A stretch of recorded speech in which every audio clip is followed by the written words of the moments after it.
Go. Go.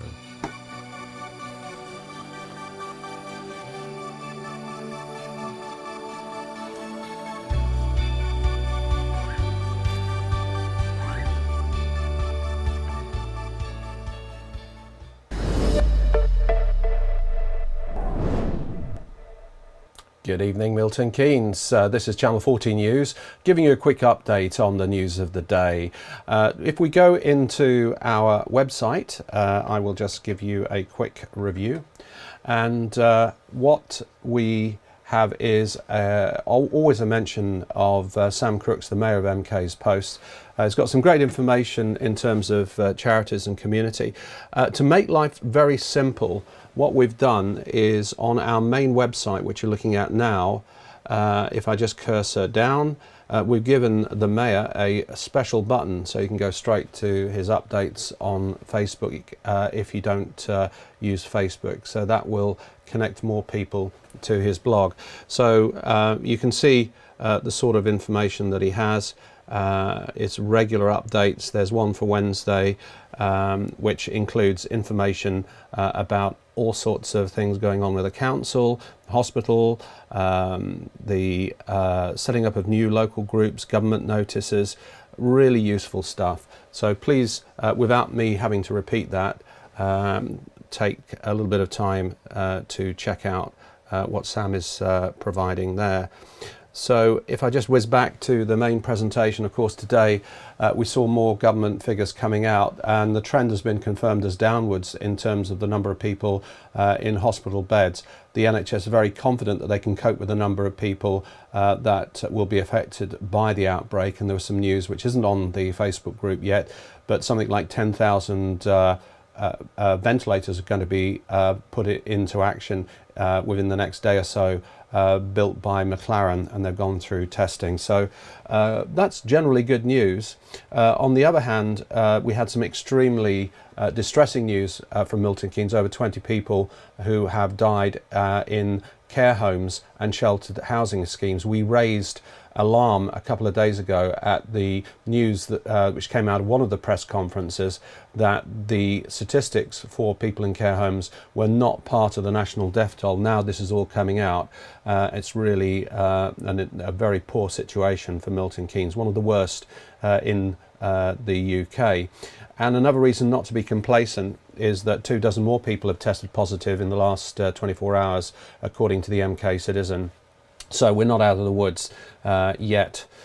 In terms of more compassion for the bereaved, the casualties of this, we heard tonight that there was going to be new safe distancing guidelines, which would allow more of a humane final ceremony for the bereaved.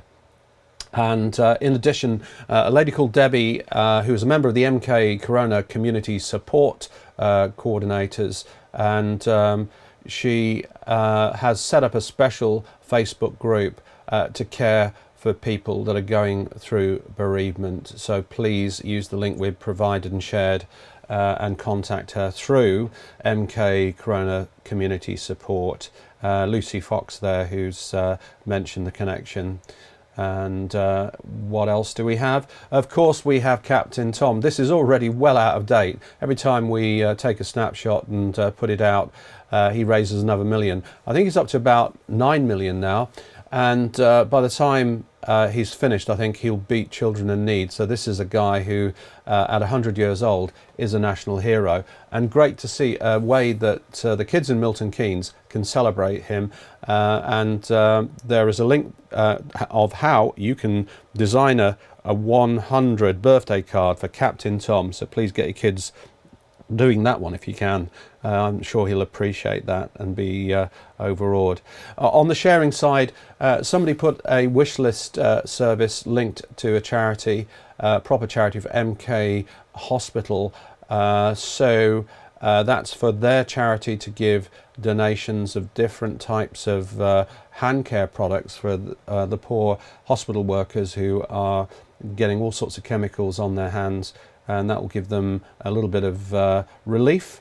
Also, Jono Poon found us an absolutely brilliant video which has got something like 500,000 views. That's telling me something about this country, because when you look at the death toll, when you look at the people affected, they're from all races, all religions. Milton Keynes has over 140 languages spoken in this city. And if you like it, the silver lining in this terrible tragedy that is hitting the UK is that we're realising the value of every human being that's a British citizen, and it's really, I think, going to be a line drawn on the horrible sort of negative attitudes to people who've come to this country to either bring their skills or start a new life. And also we had a little bit of, if you like, extra advice in terms of how we should be treating deliverers. Now, we've already got a video which has 7 extra things you can do, but Melanie Muir, who's a moderator in our group, has reminded us that there are lots of little loopholes that this virus loves to get. So please check her blog out and make sure your door handles and door knockers and stuff that people touch inadvertently, that you're disinfecting, and use all the guides that we put on our main website, the mkchannel40.com website. The government also offered to test everybody who needs testing within the social care settings. Now, this, I think, again, is a result of pressure on them, but great to see, and maybe that could have prevented some of the deaths that we saw earlier in this news presentation. But hopefully it's going to act as a new way to protect those people who are vital key workers. And I think as well, actually, I'm just going to go back to that. What was also said in the government press announcement, I'll just come back on screen for you, was that there was going to be a new brand, a new way of crediting social care, and also investment in careers in social care.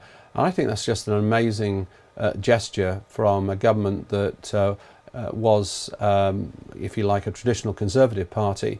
It's showing that there's no hobby horses, and this is actually something which is going to last, I think, for decades in terms of a new direction for politicians. But the raising of after 10 years, I'm going to get a little bit political, but 10 years of austerity, of the worth of those people in social care, has to be a good thing.